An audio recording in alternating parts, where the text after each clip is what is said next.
కూటమి ప్రభుత్వ ఆధ్వర్యంలో అభివృద్ధి పరుగులు పెడుతోందని మంత్రి సవిత అన్నారు. అనంతపురం జిల్లా జెడ్పీ సర్వసభ్య సమావేశం అనంతరం మీడియాతో మాట్లాడారు.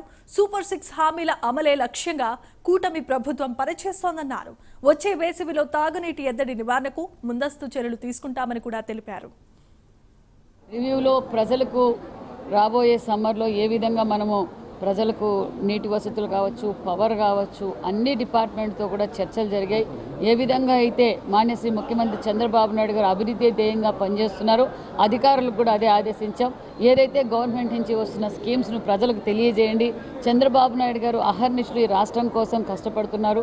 మన అనంతపురం జిల్లా అంటే, ఉమ్మడి అనంతపురం జిల్లా అంటే మరీ ముఖ్యమంత్రి గారికి చాలా ఇష్టమైన జిల్లా. ఎందుకంటే గతంలో అభివృద్ధి జరిగిందంతా తెలుగుదేశం ప్రభుత్వంలో జరిగాయి.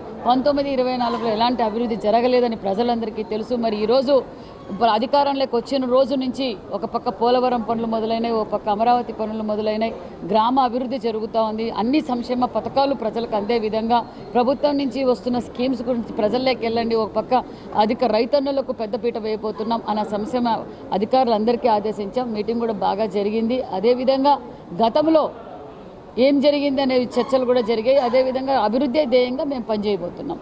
సూపర్ 6 పథకాలు కూడా ఆల్రెడీ పెన్షన్ కూడా రాష్ట్రంలో ఏ రాష్ట్రంలోని ఇవ్వని విధంగా 4000 పెన్షన్ ఒక ఆంధ్రప్రదేశ్లోనే ఎన్డీఏ కూటమిలోనే మాన్యశ్రీ ముఖ్యమంత్రి చంద్రబాబు నాయుడు గారు ఇస్తున్నారు.